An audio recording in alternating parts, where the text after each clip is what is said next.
and it's a great privilege for me to be here. I've been an admirer of Abed for a very long time. And indeed, quite often we recognize, when we think about it, how much the thinking about the nature of development has been changed by the work of people like Abed, Yunus, and others.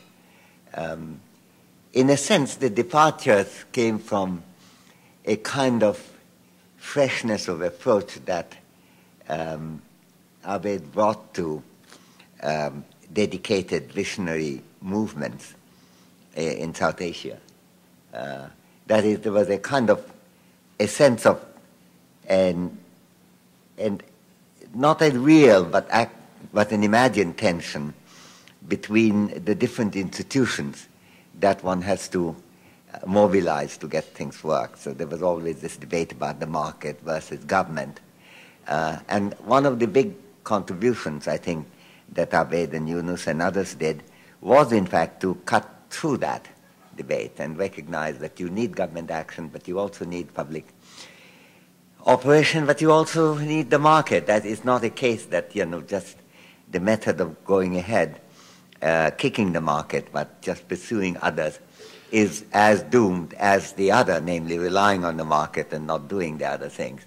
Now that insight came, I think, very much from the idea, but ultimately the work that Abed and others did.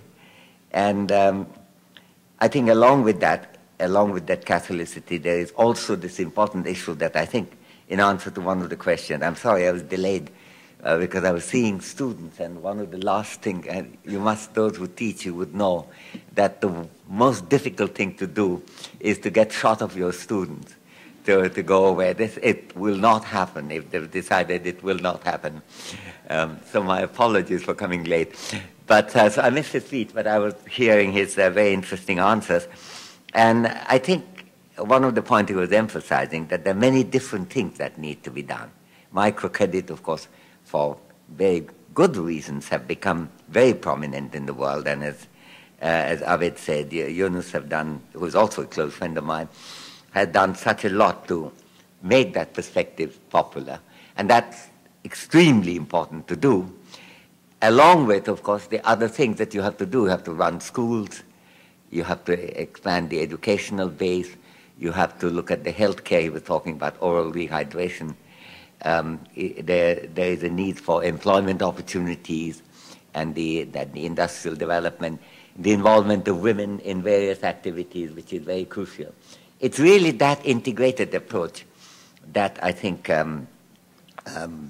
Abed has presented to us with a kind of definitive reasoning backed by actual action, which actually makes us very proud of what Abed has taught and done, and the way he inspires everybody.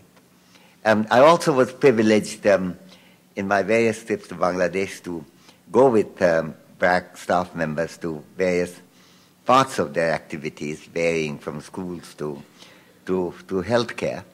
But there was one occasion, I think Abed was with me, and I remember visiting a school. I was very cheered up to see all these children there looking extremely absorbed, and I would take the liberty of recounting my experience there, because there were I think primary school there would have been, and they were all milling around, and there was a young girl of, I think, 5 or 6, who was very neatly dressed, sitting in a window sill, and I went and joined her. And since she was so neatly dressed, I asked her whether, I asked her in Bengali, of course, whether she was always as neatly dressed as she is then. And then she looked at me and she said, considered the question, and he said, I'm always very neatly dressed, but today a little bit more, because we've been told that some visitor from somewhere will come soon here. But later on, then, when we were being introduced, I was particularly impressed. She refused to be introduced. She said, "Oh yes, I know him. I know him very well. he is an old friend, he said. So I said there's one of the great compliments is not just the schooling and the education that comes, but the kind of courageous attitude to life that Brack has been so important in cultivating developing and really making a part of Bangladesh's reality. One of the great things about Bangladesh's achievement in recent years is the progress, and it's not often recognized in many of the crucial respects. Bangladesh is, from being well behind India, is now quite well ahead of it. And I think in this, both the work of the non-government organizations like BRAC, as well as Grameen and others, played a huge part. But more than that, there was also this just general sense of confidence, particularly confidence of women. And after all, this was a young girl of 5 I was talking to. I think the confidence and the sense that you can change. I think Obama has made it quite popular to say, yes, we can.